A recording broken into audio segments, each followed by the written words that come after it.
કઈ બાપા મોટા માણા ભૂલ ન કરે, મોટા માણા ભૂલ ન કરે, પણ મોટો માણસ તેથી ભૂલ કરે ને તેથી ભૂલને સુધારતા હજારો ઓરહ હોઈ જાય. પછી મોટા માણસની કરેલી ભૂલ ઘડીકમાં સુધરે નહીં.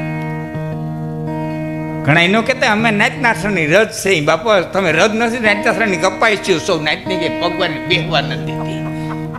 આ નાચ ઘુમરે તમારા પડતા પેટ ચડી.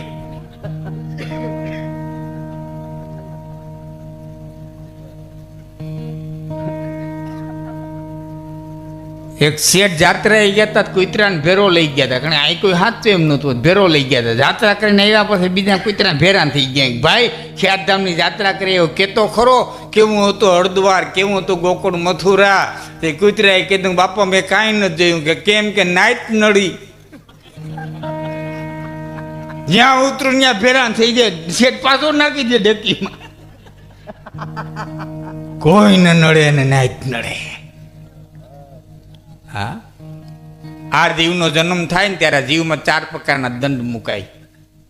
જીવની માથે ધર્મદંડ, રાજદંડ, દેહદંડ અને નાયતદંડ, 4 દંડ મુકાય. એમાં આવા સારા કામમાં ધર્મદંડ ભરી દઈએ તો 3 દંડ માફ થઈ જાય. પણ લોભ કરે ને ધર્મદંડ ભરે નહીં એટલે 3 દંડ આવે. પેલો રાજદંડ આવે, કાંઈ નહીં પોલીસ વાળા પકડે. હેલ્મેટ ક્યાં?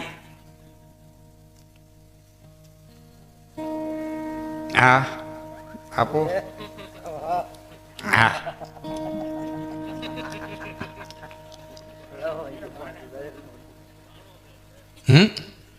હા.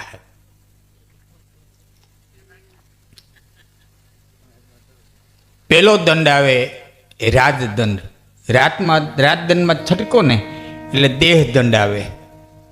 ઇન્જેક્શન મારીને ડૉક્ટર એમ કે મારા પાઇન છે થાય, પછી કહેવાય ના ના દૂધણામાં કાંઈ નથી ને હમણાં મોરું છે હે હું કંઈ થયું નથી ને ત્યાં દેવા જ પડે. 5 કિલો 5 દેવા જ પડે. એમ કે સપોરન ખાવાના 150 કિલો હોય તો ખાવા જ પડે. રાજદંડમાં છટકો દેહદંડ આવે. દેહદંડમાં છટકો તો નાયતદંડ આવે. લાડે કોડે દીકરાને પીણાવ્યું હોય ને 6 મહિના ન થાય ઓહલાવીને બેહે, પછી આમાં વાળા કે 7 લાખ દો તો છૂટું કરીએ. નાયતદંડ. એક ધર્મદંડ ભરી દઈએ, બાકીના 3 દંડ એને માફ થઈ જાય. જ્યારે જ્યારે અવસર મળે ત્યારે ધર્મદંડ ભરી દેવો જોઈએ. એટલે આપણે કહીને મોટા માણાને સાહેબ આ મેં તો આજ નથી પહેરી, કોઈ ખોટી પહેરી મને તારા આજ તો કોઈ નથી, સારો છે નથી પહેરી. અમે કલાકારો ખોટી પહેરીએ, વર્ષો થયા પહેરીએ ને અમે વર્ષો થયા પહેરીએ. અમારી કોઈ કોપી ન કરતા. નરેન્દ્ર મોદીએ કોટી પહેરીને પછી લાખત.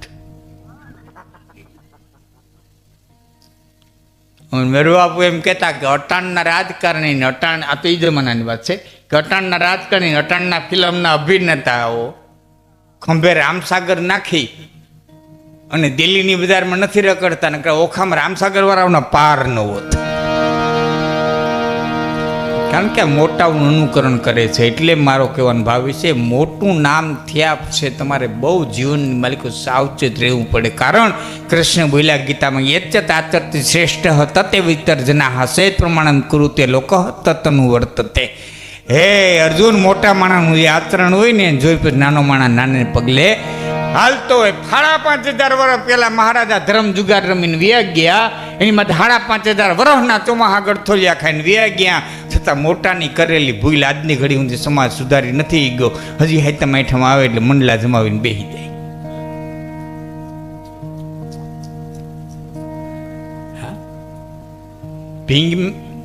ભાઈ ભીમી ગેરેજના દિનો જુગાર રમતો હોય ને હાઈતમ આઈઠમ માટે પૂછીને કે ભાઈ હું આ રીતે કરી એટલે એમ કે રખ પાઈશ મેં ખબર પડે.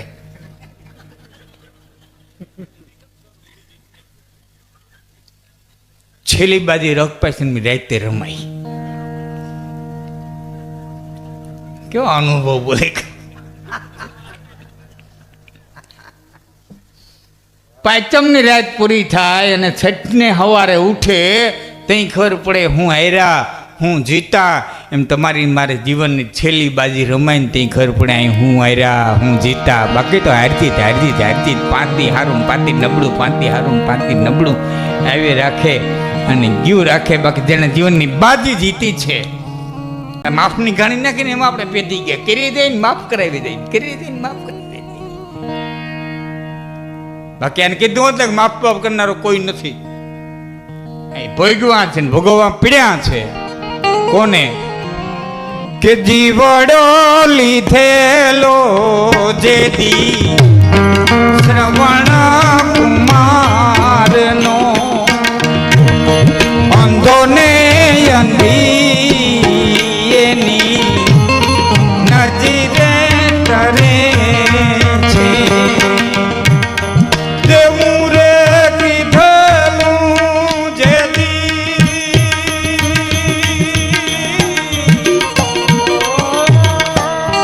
દેવું રે કીધેલું જેદી રાજા દશરથ પુત્રના વિયોગે એની દેયું તો કરેલા કરમના બદલા ભોગવવા પડે, દેવા તો પડે રે અંતે આવીને નડે છે રે. કરેલા કરમના બદલા ભોગવવા પડે, કાગડાના કર્યા ઈંડાને ઝુકવવા પડે.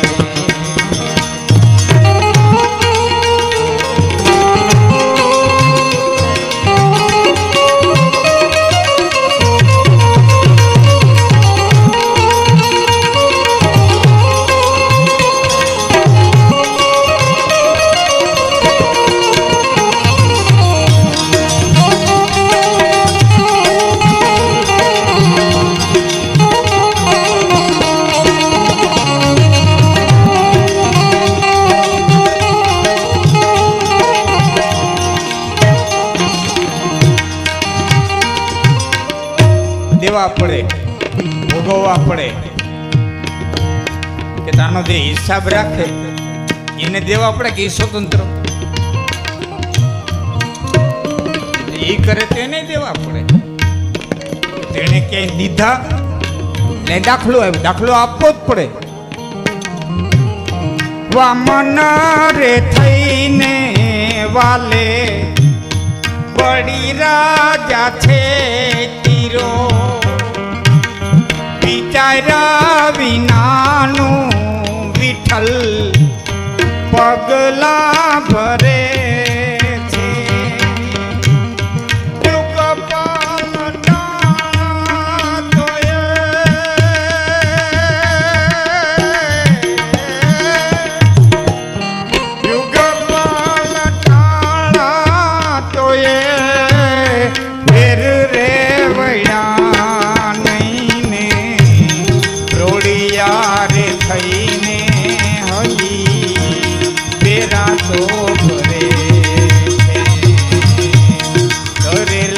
કરમના બદલા દેવા તો પડે, કરેલા કરમના બદલા ભોગવવા પડે. અને મારે જે પ્રસંગ કેવો છે,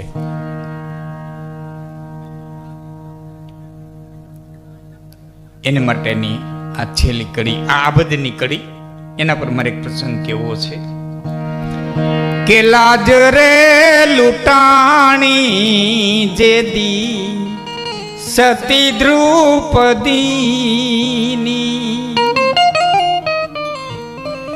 એ જાંધુ જોખ માણી એના પુરાવા મળે છે. એટલે જશોદાએ કીધું કૃષ્ણ હવારથી હાન પડે ને ત્યાં સુધી ગોકુળમાં તારી જ વાતું થાય, તારા સિવાય કોઈ વાતું થતી નથી ને વાતું સાંભળી સાંભળી મારા કાન ફૂટી ગયા છે. માં એક ઘડી કુક ને નકર પછી પછતાય છો, મારે તેને એક વાત કેવી છે. એટલે જશોદાએ કીધું પણ મારે ઘણા કામ છે માં, ઘડી કુક ને એક વાત કેવી છે. એ થાંભલીને આટો મારીને આવ્યો, જશોદાનો હાડલો પકડી લીધો. ઘડી કુક ને મારે તને એક વાત કેવી છે. કે શું કેવી છે બોલ. તેથી કૃષ્ણે જશોદાના સામે નજર નાખી, એક નજર ધરતી માથે નાખી અને કૃષ્ણ એટલું બોલ્યો કે માં કાલ ગોકુળ છોડી દઉં છું. એ કે હે જેમ મીણની પૂતળી ભાંગે એમ જશોદા ભાંગી ગયા. ખેંચી લીધો, ખોળામાં બેહાડી લીધો અને એટલું પૂછ્યું કૃષ્ણ શું વાત કરે છે. માં કાકા અક્રૂરનો રથ મથુરાથી રવાના થઈ ગયો છે. કાલે ગોકુળ છોડી અને વયો જઈશ. અને રથડો જદી આવ્યો, ગોકુળ હામ હામું ભટકાવવા માંડ્યું. કૃષ્ણ જાય છે, કૃષ્ણ જાય છે, કૃષ્ણ જાય છે.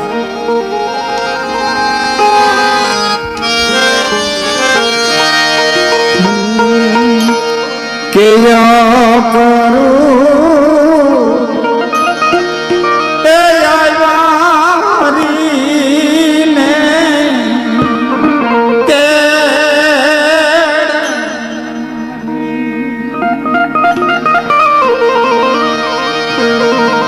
માઇક પડે ભાઈ, બાજુ માઇક